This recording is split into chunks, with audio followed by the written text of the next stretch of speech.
Alhamdulillah malam hari ini saya bisa silatul arham dengan Akhil Aziz Kiai Zuhdi Asnawi dalam rangka khatmil Quran, khatmil Amtilati ya, pesantren Darussalam Buduran. Mudah-mudahan silaturahim kita ini ala barakatillah, menjadikan hidup kita penuh barokah. 15 abad yang lalu dunia dalam keadaan jahiliyah. Di sebelah barat ada negara Romawi, sudah punya agama Katolik, punya kitab suci Bible, The New Testament, punya pendidikan terutama di bidang pembangunan arsitek. Sampai sekarang tinggalannya masih bisa kita lihat. Punya undang-undang, punya aturan. Tapi masih ada sisi jahiliyah yang sangat mengerikan, yaitu pembesar negara dan pembesar agama paling senang mengadakan acara gladiator. Budak dan budak diadu, ditonton. Kalau sudah ada yang mati salah satunya, semua gembira tepuk tangan, acara sukses. Kalau sudah ada yang mati salah satunya. Inilah jahiliyah Romawi. Ada seorang kaisar namanya Nero, pernah membakar hidup-hidup 600 budak, ditancapkan di kanan kiri jalan, dan dia jalan sambil menikmati pemandangan 600 budak terbakar. Ini ada di filmnya, ada ini teman-teman nonton film kiai-kiai nggak ruh iki. Betul apa nonton film sejarah nggak apa-apa. Ini film sejarah. Pernah ada pemberontakan, ada budak mencoba memberontak, ya pasti kalah. Dipimpin oleh Spartacus, ya kalah semuanya. Itulah jahiliyah Romawi. Padahal punya agama Katolik. Di sebelah timur ada negara sudah maju namanya Persia. Banyak filsafat, banyak pemikir, banyak intelektual, banyak pujangga. Tapi kezaliman merajalela. Undang-undang Hammurabi namanya. Undang-undangnya Hammurabi. Hanya untuk orang kecil. Kalau orang kecil yang salah melanggar hukum, dihukum seberat-beratnya. Ditusuk pakai tombak, dibuang ke jurang, dimasukkan ke drum, dibuang ke jurang. Tapi kalau yang melanggar itu orang istana atau dekat dengan istana, tidak ada ceritanya dihukum. Ini Persia, ini cerita Persia saya nih, teman Indonesia bukan, di Persia sana. Dan dulu waktu jahiliyah. Barat Romawi jahiliyah, timur Persia jahiliyah, di tengah-tengah ada bangsa Arab. Arab sempurna jahiliyahnya. Tidak ngerti agama, tidak ngerti kitab suci, tidak punya nabi. Tidak punya undang-undang pendidikan, tidak ada. Hidup bersuku-suku. Satu suku dengan yang lain musuhan, gak pernah akur. Kalau sudah perang puluhan tahun. Pernah terjadi perang Fijar namanya, gara-gara ada tamu ontanya dicuri. Itu perang antara keluarga sukunya tamu dan sukunya yang ditamuin ini. 40 tahun. Rasulullah masih umur 14 tahun waktu itu. Ikut membantu pamannya Abu Thalib membawakan anak panah. Mereka menyembah batu tanpa ada dasar teologi. Kalau orang Buddha, orang Hindu, orang Konghucu menyembah batu, tapi punya kitab suci, Mahabharata Gita, Rigveda, Konfusius. Kalau orang Arab menyembah batu, udah titik. Gak ada dasar teologinya, gak ada. Gak ada kitab sucinya lah, menyembah batu. Berhala di sekitar Ka'bah waktu itu berjumlah 350. Antara lain namanya Al-Lata, Uzza, Mana, Hubal, Ya'uq, Yaguth, Nasr, Suwa, Wad. Itu di antara namanya berhala itu. Kalau punya anak perempuan, daripada nanti jadi beban, memberatkan keluarga, dikubur hidup-hidup sejak begitu lahir. Daripada kalau besar jadi beban. Sayyidina Umar pernah mengubur anak perempuannya, begitu lahir kubur. Waktu masih jahiliyah. Rata-rata buta huruf, gak bisa baca, gak bisa nulis. Rasulullah sendiri buta huruf. Gak pernah sekolah, gak pernah ngaji Rasulullah. Yatim piatu, penggembala kambing, gak pernah punya pengalaman keluar negeri, gak pernah. Buta huruf. Tiba-tiba yang namanya Muhammad ini tiba-tiba dakwah menyampaikan kebenaran. Kebenaran akidah, kebenaran syariah, kebenaran akhlak perilaku dengan menyampaikan Al-Quran yang dari sisi kontennya, isi Al-Quran sangat menakjubkan orang Arab. Dari sisi bahasanya, redaksinya sangat mencengangkan orang Arab. Semua orang Arab kagum dengan Al-Quran.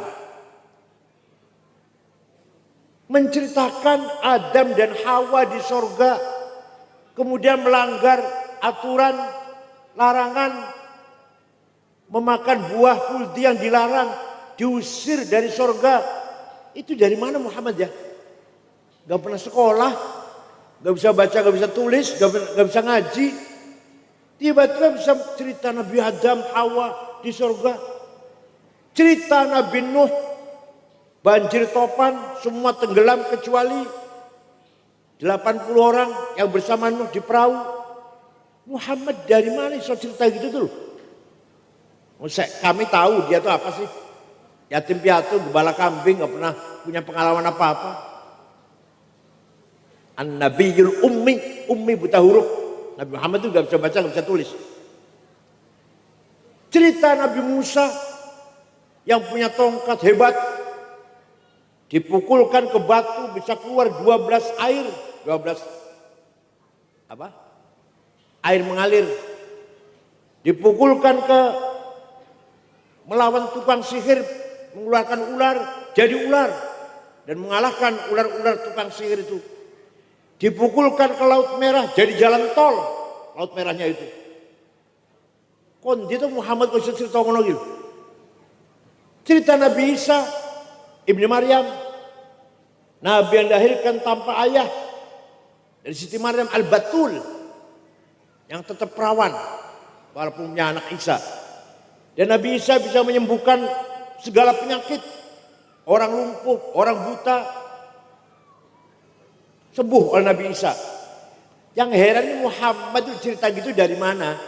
Kalau Muhammad bisa baca, mungkin saja baca Bible, baca Taurat. Itu kan ya? Gak bisa baca. Nah, tapi menyikapi Al-Quran orang Arab ada yang menerima, ada yang menolak. Yang menolak bukan tidak takjub dengan Quran, tapi isinya Quran itu mencaci maki berhala. Sedangkan saya bisnisnya jual berhala. Ya kalau saya ikut masuk Islam, bangkrut ekonomi saya.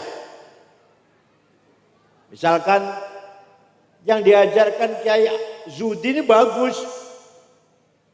Tapi kalau saya ikut pengajiannya Kiai Zuhdi melarang khomer, melarang mabuk-mabukan. Loh saya warungnya jualan khomer kok. Paham betul? Paham betul? Jadi bukan berarti mengatakan yang disampaikan Kiai Zuhdi itu salah, enggak, benar. Hanya sayangnya Kiai Zuhdi kalau ceramah melarang minum khomer. Loh saya warung saya jualnya khomer. Ya kalau saya ikut Kiai Zuhdi ya bangkrut ekonomi saya.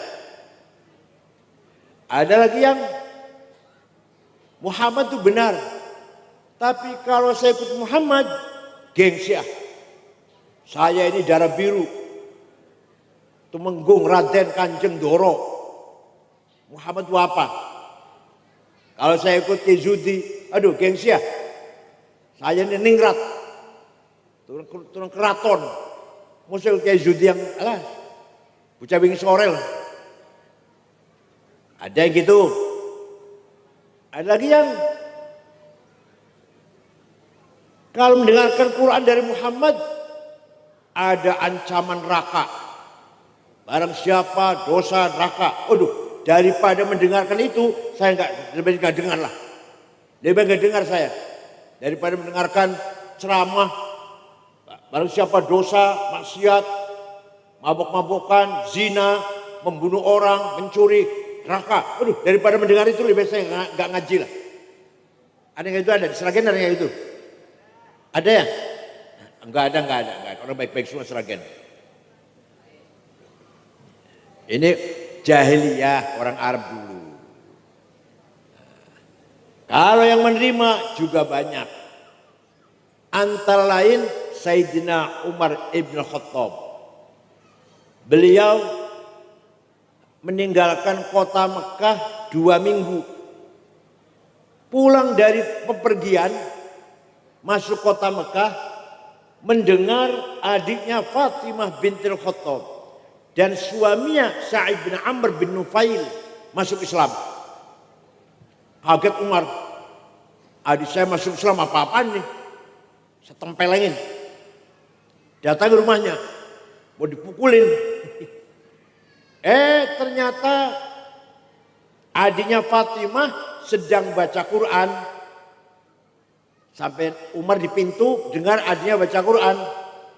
Bismillahirrahmanirrahim.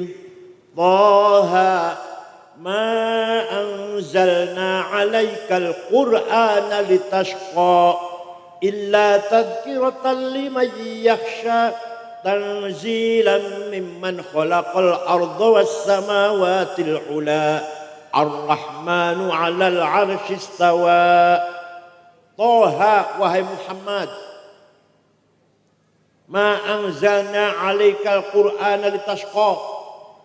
Tidak sekali-kali aku turunkan Quran kepadamu membuat kamu cilaka, tidak. Illa tadhkiratan liman yakhsha. Quran adalah peringatan bagi siapa yang mau diperingatkan. Diturunkan oleh Tuhan yang menciptakan bumi dan langit. Siapa namanya? Ar-Rahman, yang maha kasih sayang, yang menguasai jagat raya dari aras sampai ke ujung alam semesta. Itu Umar mendengarkan adiknya baca Quran, Bu, lemes,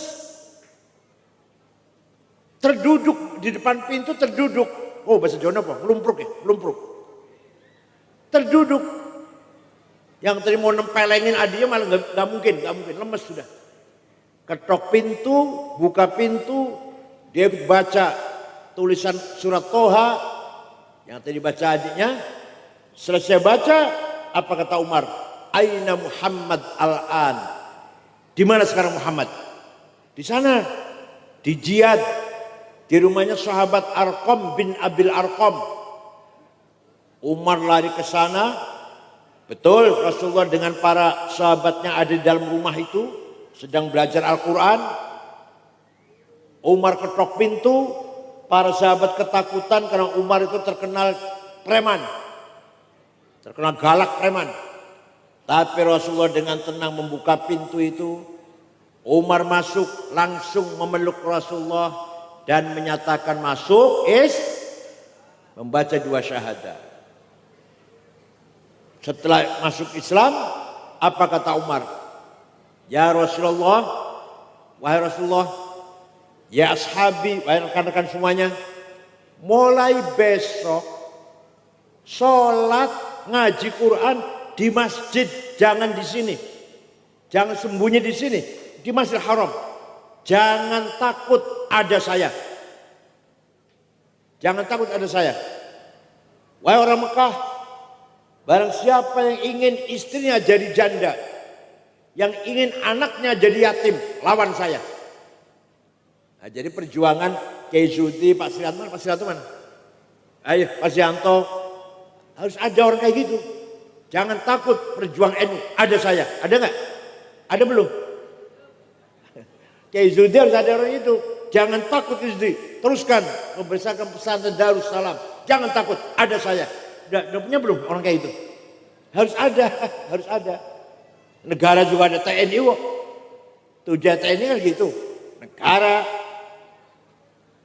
jangan minder, ada saya. Kan gitu, ada kami. Ada TNI yang siap pertahankan negara. Walhasil yang namanya berjuang harus ada yang siap tempur. Paham betul? Bukan berarti radikal, tidak. Radikal bukan. Tapi untuk membela kebenaran, dia siap berkorban demi kebenaran.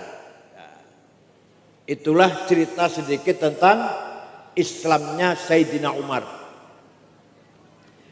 Langkah pertama Rasulullah membangun masyarakat jahiliyah,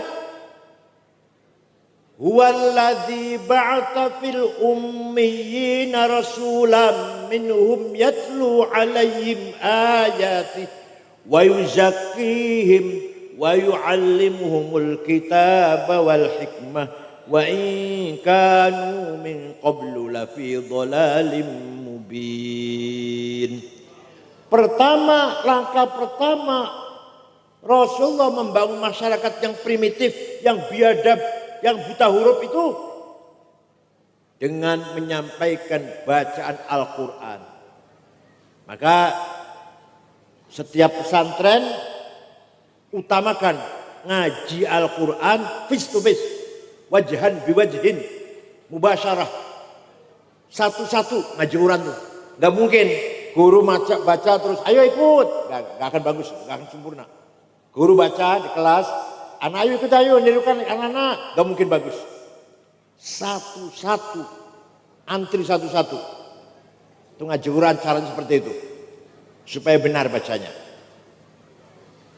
Orang Arab, orang Arab tidak mengerti pendidikan atau ilmu pengetahuan. Yang dipuji-puji oleh orang Arab hanya 3 macam orang. 1, syair, penyanyi. Wah, Muhammad ini nyanyi itu. Quran itu maksudnya itu, Quran dianggapnya penyanyian. Puisi itu. Sajak itu. Karena Muhammad ingin terkenal biar dipuji-puji oleh masyarakat, maka dia selalu baca sajak, baca puisi. Quran menjawab, wa ma 'allamnahu syi'r wa ma yambaghilah. Muhammad, yang dibaca Muhammad bukan syair, bukan puisi, bukan sajak, dan Muhammad tidak pantas belajar bersyair. Jadi orang jahiliyah itu tidak menghormati siapa-siapa kecuali penyanyi, penyair. Jadi kalau orang Sragen masih sangat ngefans dengan Inul, dengan penyanyi, berarti masih enggak jawab. Kalau orang Sragen sangat mencintai penyanyi, keterlaluan, berarti masih jahiliyah. Boleh senang nyanyi, boleh, asal ojo kebangetan.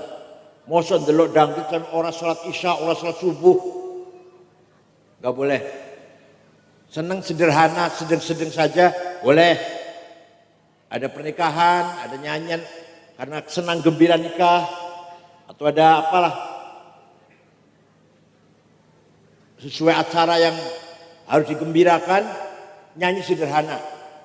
Tapi jangan keterlaluan. Kalau keterlaluan berarti apa?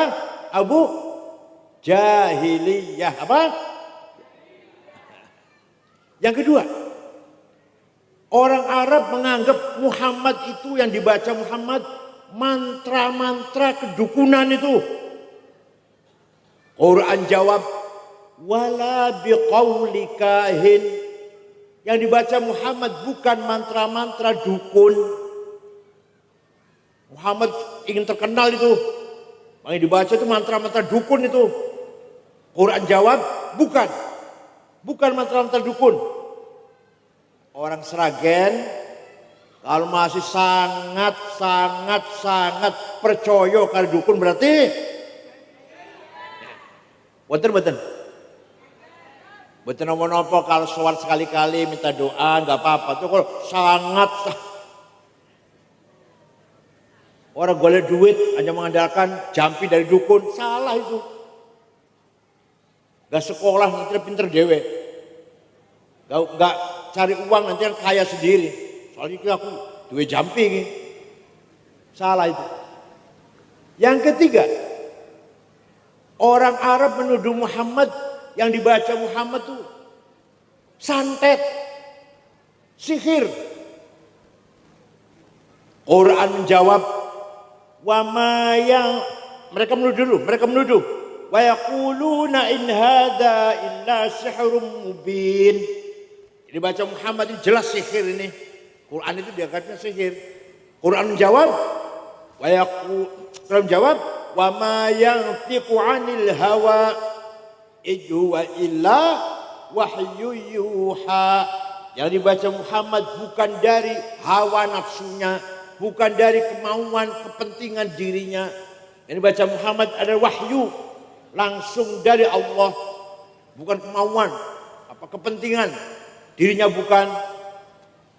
Jadi kalau orang Sragen percaya karo dukun santet berarti percaya betul. Ini panjenengan nyun sewu. Ini panjenengan pernah mendatangi tukang santet agar membunuh tetangga atau siapalah. Ibadah panjenengan, sholatnya, maca Qur'ane, sodakowe tidak diterima oleh Allah selama 40 hari. Sekali saja minta tolong pada orang agar nyantet si A misalkan, di panjenengan yang sewu ibadah 40 dino oleh diterima karena Allah. Sholatnya, maca Qur'ane, tas sodakowe dari diterima oleh Allah. Jadi berat sekali kalau kita nyantet orang, berat sekali. Quran waktu zaman Rasulullah tidak ditulis karena semua sahabat hafal. Ngapain butuh tulisan? Seperti saya hafal kulhu, falak, nas, al-fatihah. Yang gak usah ditulis lah, gak usah. Orang butuh tulisan. Panjenengan hafal kulhu, butuh tulisan betul? Gak butuh. Lah semua sahabat Nabi itu hafal Quran. Maka Quran tidak ditulis. Nabi tidak memerintahkan agar Quran ditulis. Walaupun sebagian sahabat nulis, tapi nggak sempurna, 30 juz tidak. Ada yang menulis surat Yasin, ada yang menulis surat Baqarah, nggak ada yang sempurna. Setelah Islam berkembang, Khalifah Abu Bakar As-Siddiq mempunyai pendapat, ini orang Islam tidak semua hafal Quran nih, nggak mungkin. Orang Sragen baca Quran, hafal Quran semua nggak mungkin. Maka Quran harus ditulis. Sayyidina Abu Bakar membentuk tim penulis Quran 10 orang. Ketuanya sahabat Zaid bin Thabit. Tulis 30 juz. Dibagi-bagi ke kota-kota. Kufah, Basrah, Baghdad, Damaskus, Palestina, Kairo. Ya. Lama-lama bacaan satu kota dengan yang lain bertentangan. Beda-beda bahkan bertentangan bacanya. Maka ketika Khalifah Utsman bin Affan mempunyai pendapat Quran harus ditulis ulang. Semua yang ada di kota-kota tarik ke Madinah. Ditarik ke Madinah. Dari Baghdad, dari Palestina, dari Damaskus, dari Kufah, dari Basrah. Tulis ulang. Ditulis satu naskah, yang lain bakar. Nah, dari sejak itu sampai sekarang namanya Mushaf Utsmani. Apa namanya? Jangan tinggal di Quran tulisannya Mushaf Utsmani pasti. Gimana?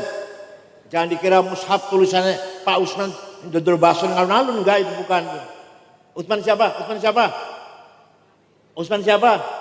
Khalifah Utsman bin Affan, bukan Mang Utsman yang jualan mendoan, bukan. Nah, akan tetapi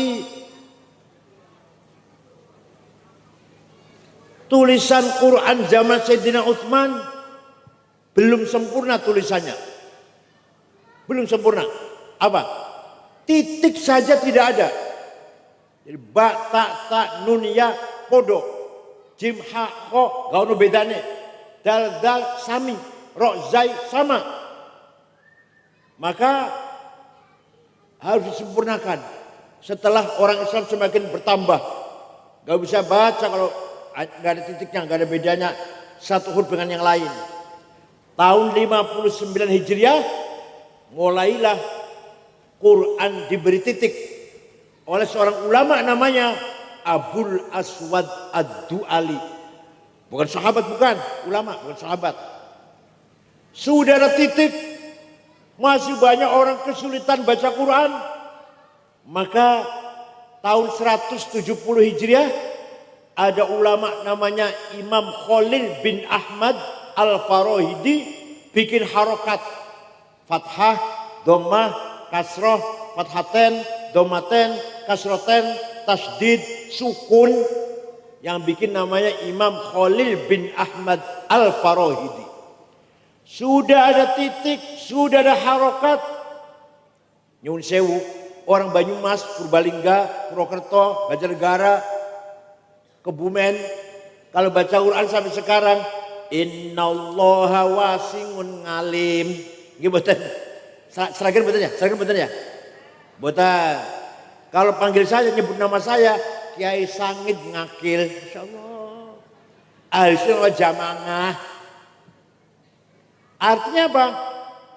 Mahraj. Apa maksud apa? Keluarnya suara dari tenggorokan. Salah. Maka ada ulama yang membuat ilmu piye carane maca Quran dengan benar. Namanya ilmu tajwid tilawatil Quran. Memperbaiki baca Quran. Yang bikin namanya ulama namanya Abu Ubaid Qasim bin Salam. Tahun 224 Hijriah. Jadi Kanjeng Nabi wafat 200 tahun baru ada tajwid. Baru ada idhar, idgham bi gunna bi ghunna, ikhfa, iklab, qalqalah, mad lazim, mad jaiz, mad tabi'i, huruf halaq, huruf mad. Yang bikin adalah Imam Abu Ubaid Qasim bin Salam. Tahun 224 Hijriah. Baru sekarang baca Quran gampang, Bu. Tulisannya sudah ada titiknya, ada harokatnya, ada caranya baca yang benar tajwid. Tinggal ayo kita rajin baca Quran. Bangun tidur sebelum lisan ini dipakai ngomong dengan orang, ayo kita ngomong dengan kalamullah. Kita suarakan baca Quran dulu.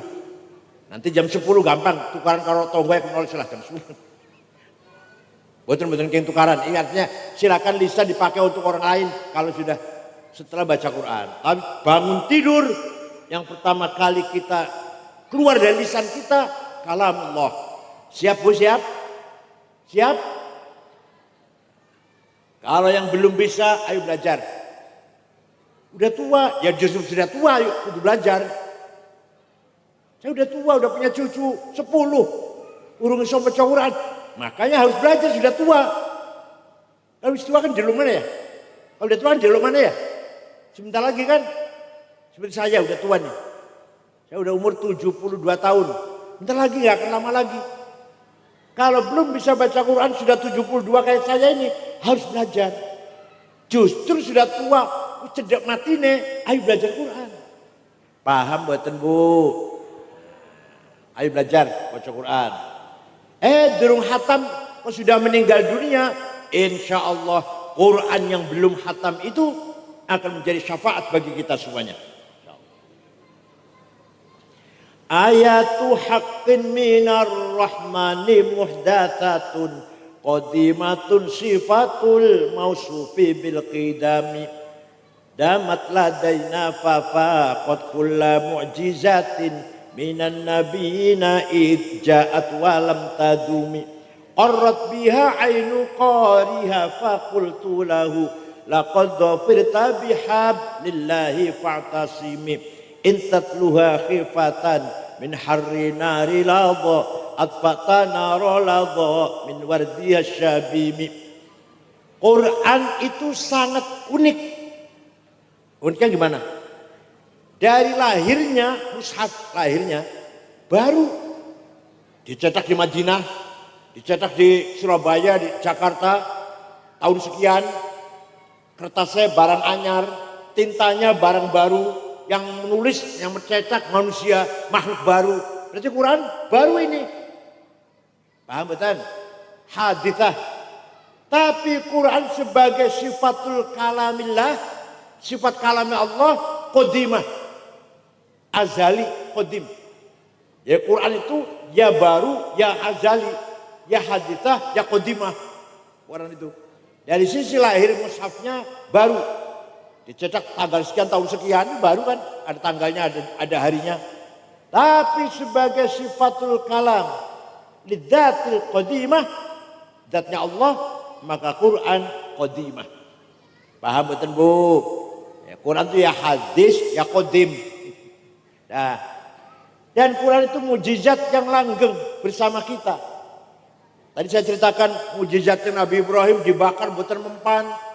Nabi Musa tongkat ajaib, mujizat Nabi Isa bisa menyembuhkan orang lumpuh, orang buta, orang sakit. Tapi sudah nggak ada, tinggal beritanya, tinggal kisahnya.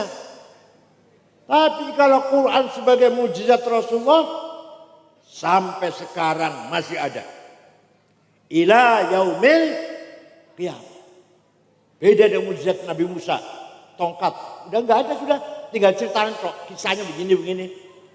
Mujizat Nabi Ibrahim dibakar orang mempan.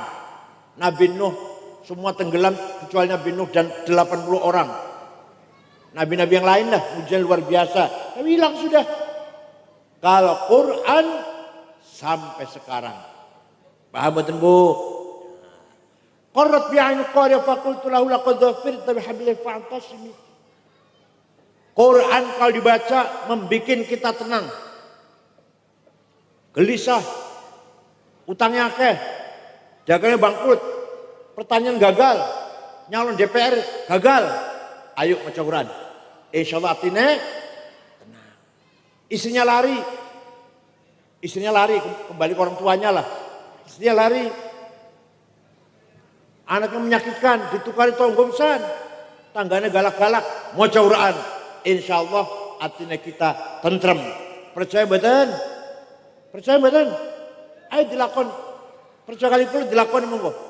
Ini lagi gelisah bukan enak rasanya. Baca Quran. Insya Allah tenang hatinya. Intatlah khifatul harira nadha. Kalau kita takut siksa neraka, kalau kita wedi siksa neraka, baca Quran. Itu berarti kita sedang memadamkan api neraka. Kita takut neraka, takut siksa neraka, baca Quran. Itu berarti kita sedang memadamkan api neraka. Intatluha khifatan min harri nari ladha atfa'tana roladho min wardiya syabim. Setelah Rasulullah menyampaikan Al-Quran, langkah kedua, wa yuzakkihim, Rasulullah membentuk mental jati diri orang Arab, orang Islam yang sudah masuk Islam, yang tadinya nggak ngerti aturan, yang tadinya nggak ngerti iman, yang tadinya nggak ngerti syariat ibadah, ngerti ibadah, yang tadinya tidak ngerti akhlakul karimah, ngerti akhlakul karimah. Kanjeng Nabi membangun masyarakat yang tadinya biadab, primitif, menjadi angkatan generasi manusia yang ideal. Tiba-tiba sahabat Nabi Muhammad menjadi manusia yang ngerti keadilan, ngerti kebersihan, ngerti undang-undang, ngerti tata tertib, ngerti sopan santun. Masya Allah, muridnya Kanjeng Nabi. Begitu pula panjenengan Bu, nggak ada anak pengen ngerti tentang adab, akhlak, agama, akidah syariah, ayo pesantrenkan ke pesantren Darus. Orang Arab tadinya nggak ngerti sesuci, nggak ngerti makan harus makan hewan harus disembelih dulu, nggak ngerti, bangkai pun dimakan.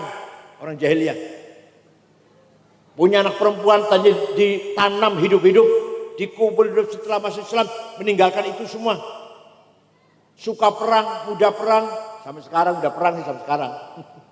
Tapi waktu zaman Rasulullah damai, nggak ada orang Arab dan orang Arab perang. Antar suku gak mudah perang.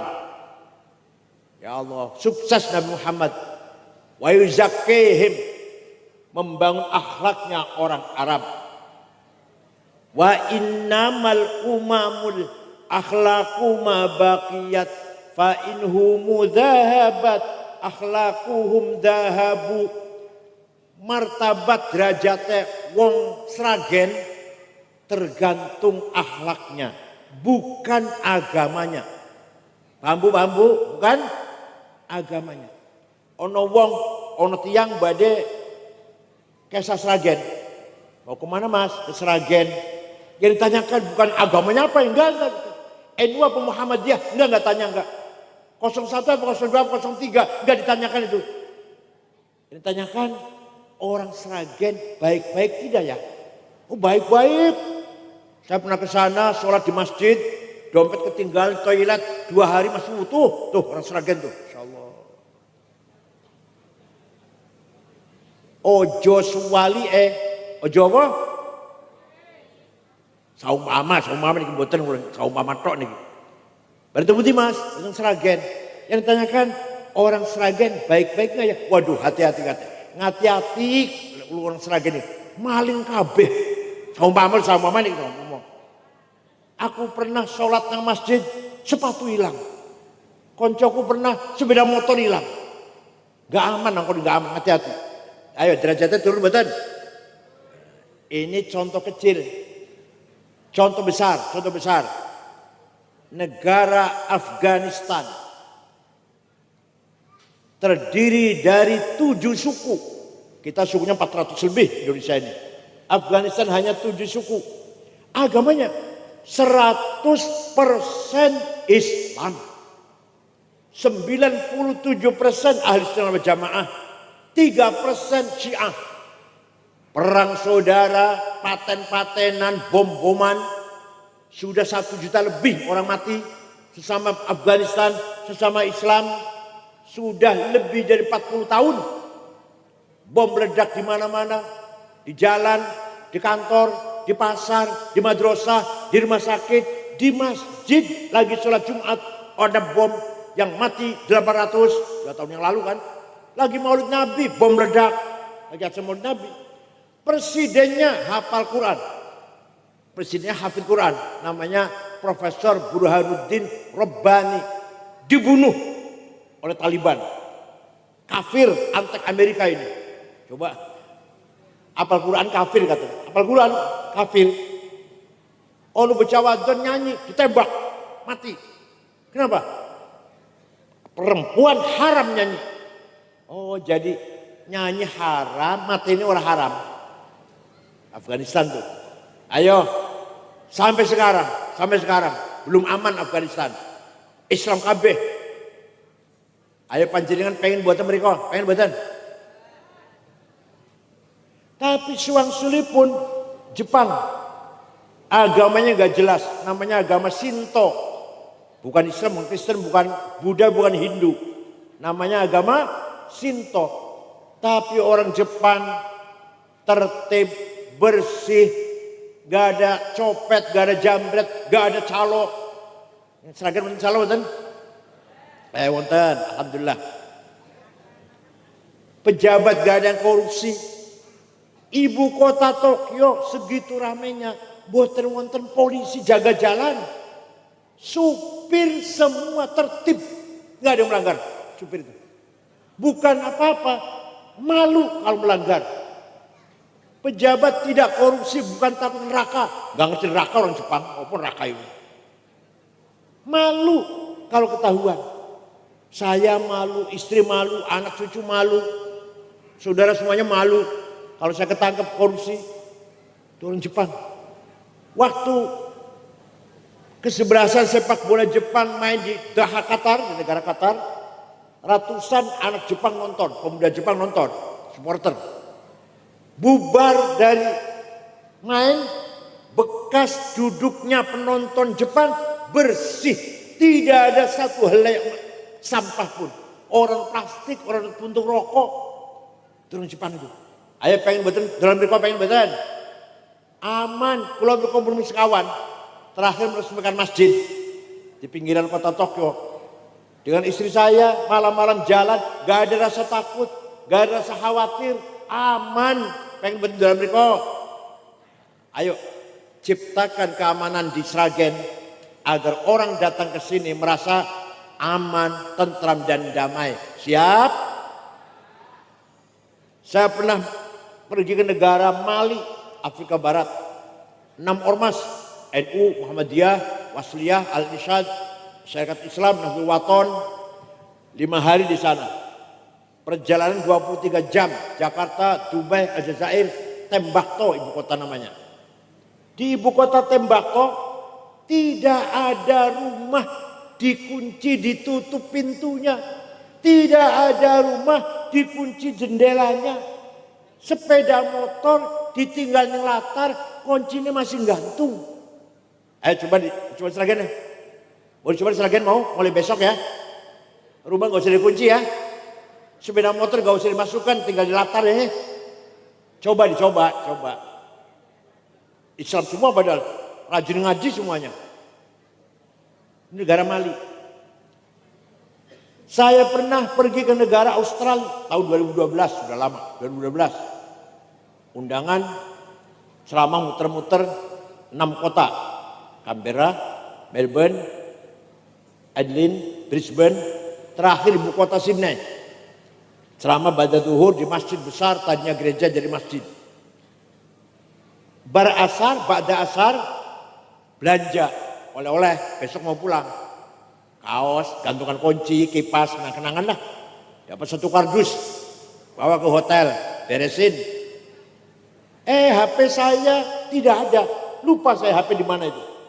Tadi asyik belanja sampai lupa HP di mana. Ya sudah, hilang ya wis lah, wis hilang. Nanti beli Jakarta, beli lagi. Jam 9:30 saya sudah mau tidur. Lampu sudah saya matiin. TV pun kalau matikan, ada orang ngetok pintu. Saya buka, petugas hotel dan 1 orang laki-laki membawa HP saya. Ini HP Bapak ketinggalan di toko saya. Saya tadi berjam-jam cari. Kira-kira nginepnya di hotel mana? Coba. Kira-kira kalau HP di Sragen ketinggalan warung piye kira-kira?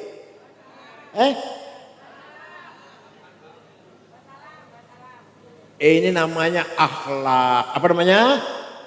Akidahnya benar, Islam tauhid, nabinya benar, Nabi Muhammad, kitab sucinya benar, Al-Qur'an, ibadahnya benar, sholat, puasa dan seterusnya, baca Quran.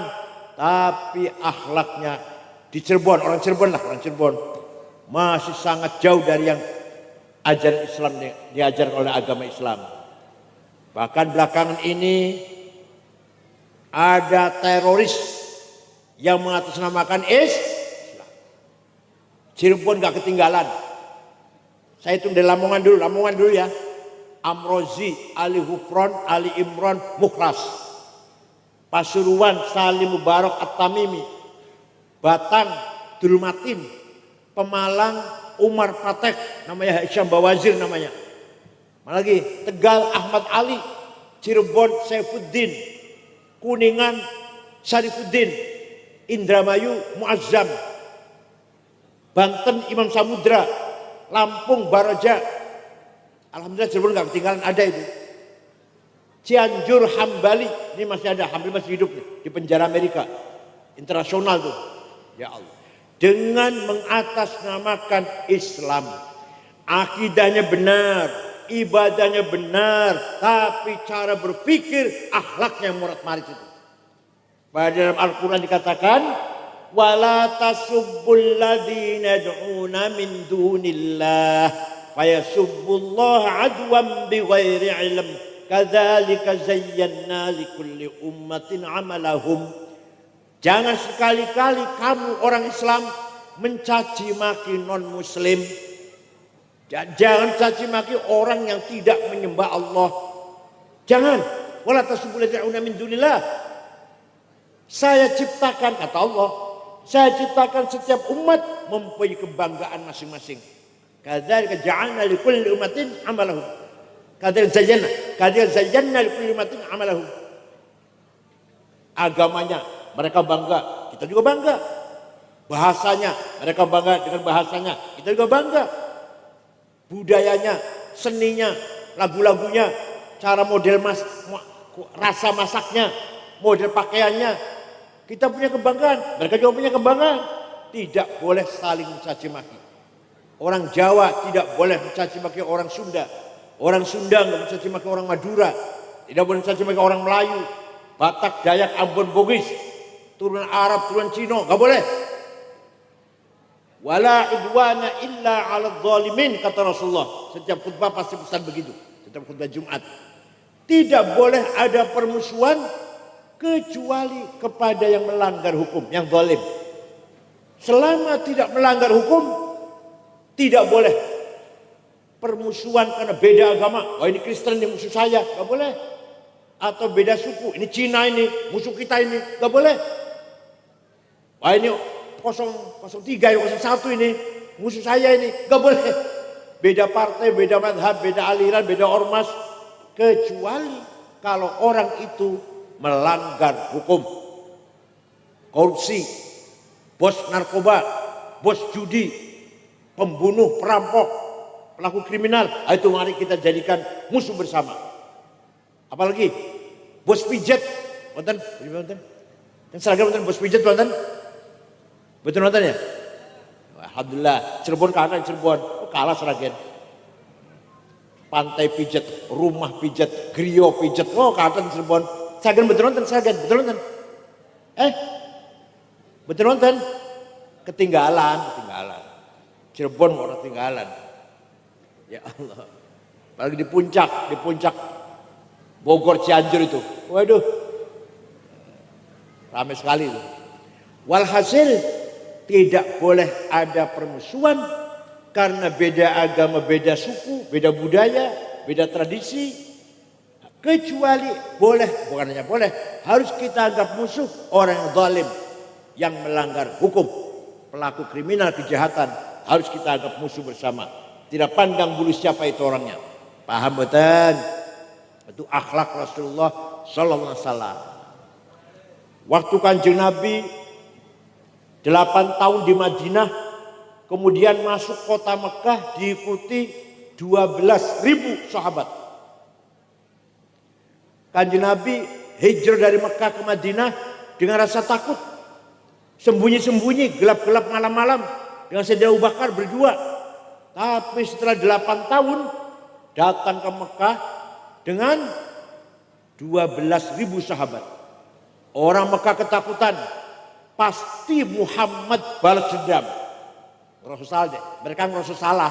Pasti Muhammad balas dendam besok ini. Pasti Mekah berdarah-darah. Semua sembunyi dalam rumah, kunci pintunya.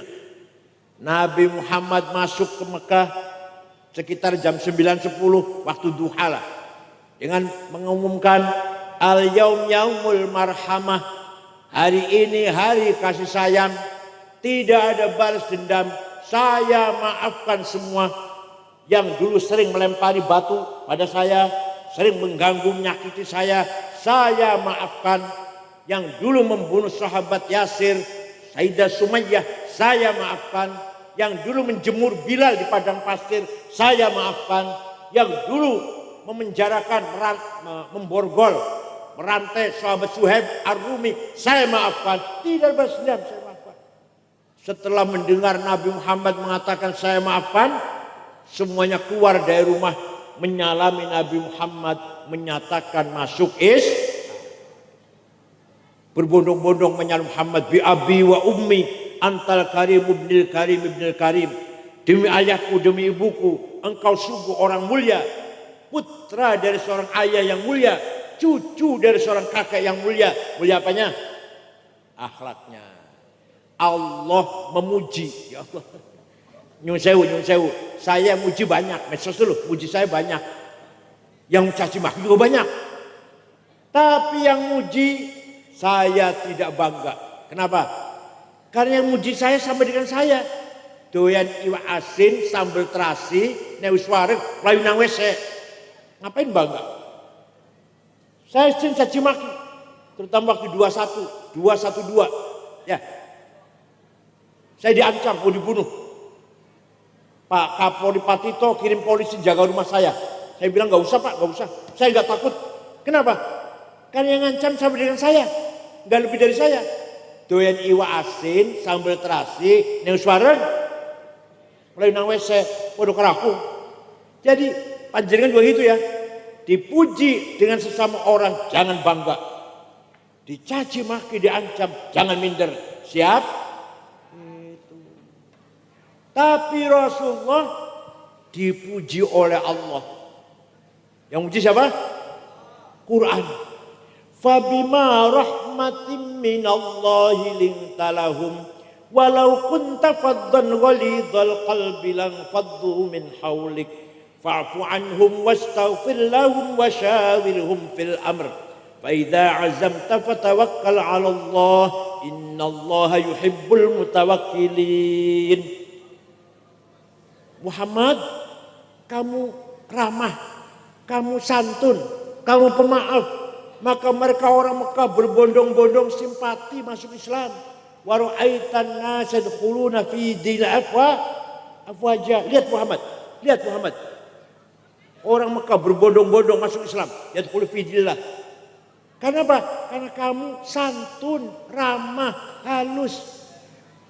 Walau kunta fadl walidul qalbi. Seandainya kamu kasar, congkak, sombong, nyaci maki, bawa pentung, sweeping, takbir, lan faddu min haulik, niscaya mereka lari meninggalkan kamu Muhammad. Maka saya heran kalau sekarang ada orang dakwah katanya isi yang caci maki, ngancam-ngancam, jelek-jelekin, malah lari orang itu nanti.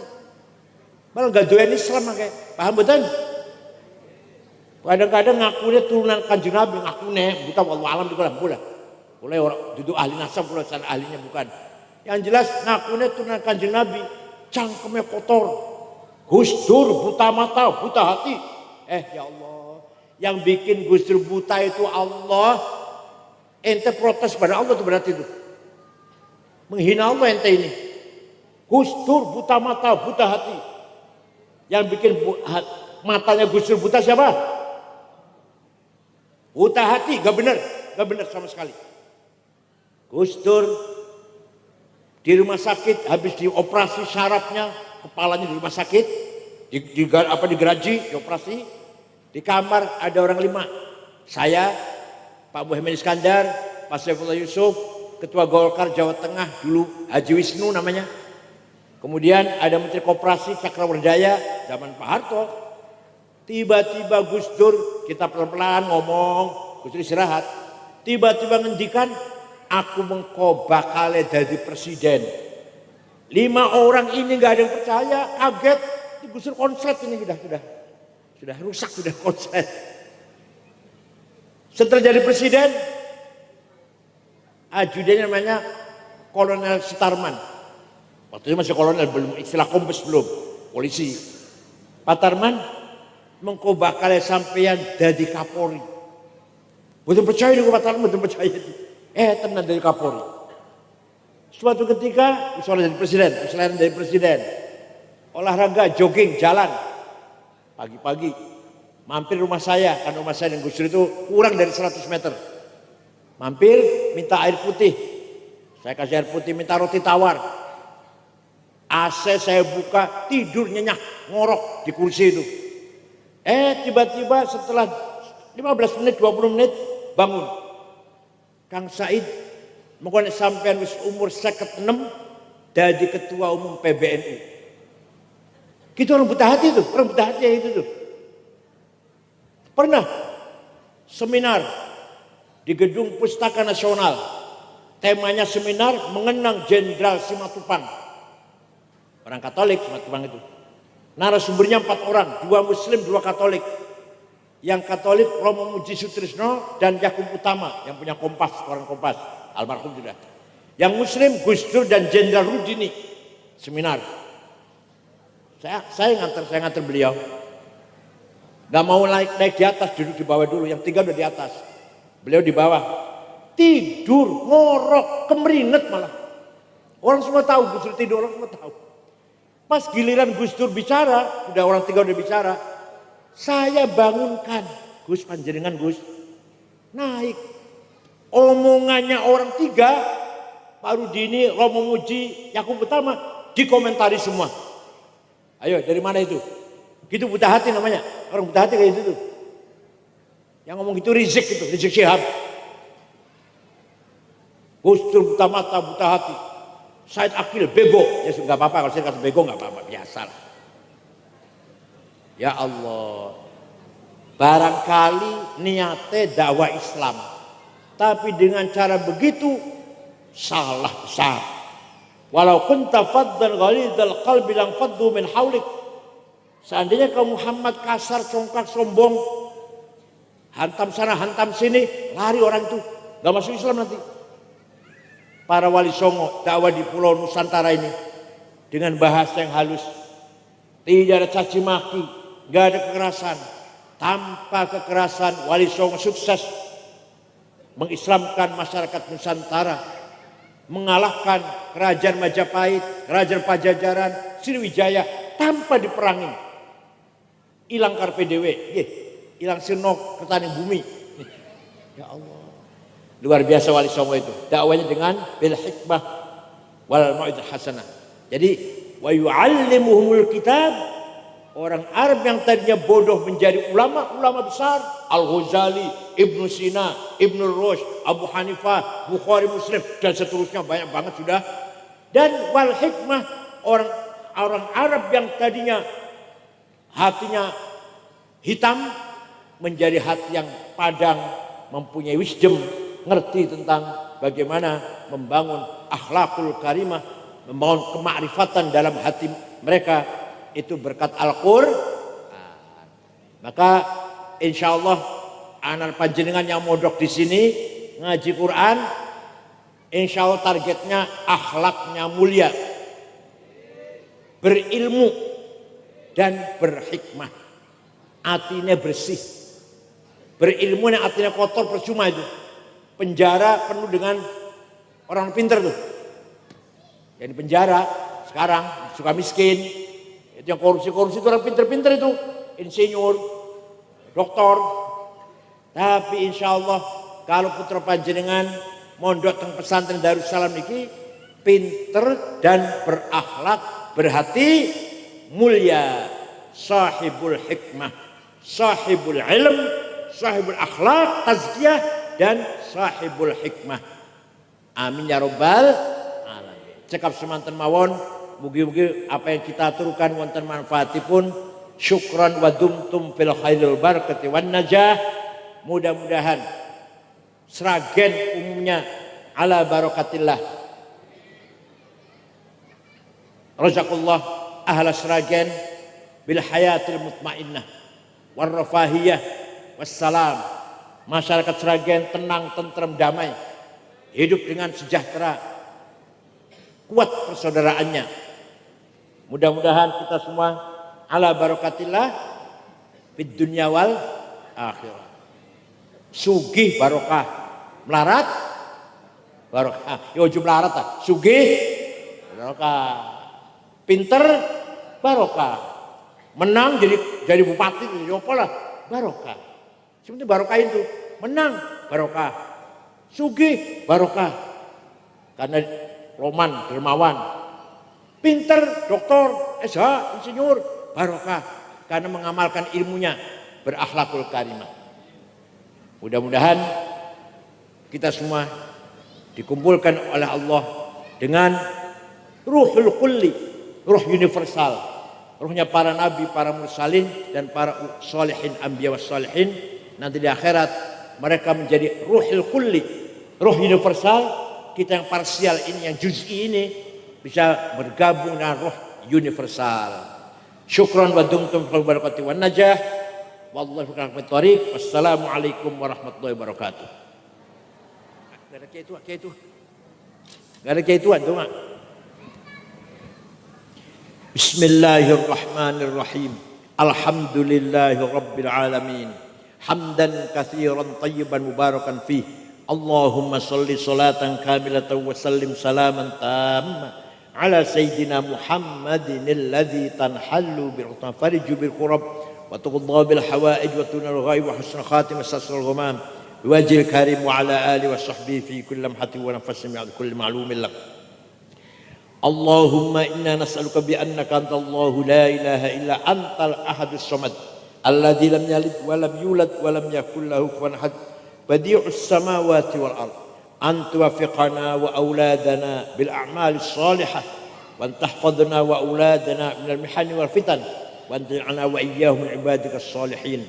إنا نسألك بقاعد العز من عرشك وبمنتهى الرحمة من كتابك وباسمك الأعلى ومجدك الأسنى وإشراق نور وجهك الأجل أدلى فضلك الكريم وجودك العميم وبكلماتك التامات التي لا يجاوزنا بر ولا فاجر يا أكرم يا حسيب يا جليل an tusahhila umurana wa taqdiya hajatina wa tuballigha maqasidana min maqasid dunya wal akhirah ya ghani ya hamid ya mubdi ya mu'id ya rahim ya wadud aghnina bihalalika haramik wa bi ta'atika an masyat fadika man siwak ya wasil maghfirah rabbi yassir wa la tu'assir rabbi atmilna bil khair wal yatalattaf la yash'uranna bikum ahada rabbana ikhtim lana bil iman wal islam waj'al 'inda intihai ajalina min hadhihi dunya akhir kalamina kalimat la ilaha illallah rabbana atina fid dunya hasanah wal akhirati hasanah wa qina adzaban nar sallallahu alaihi wasallam Muhammadin nabil ummi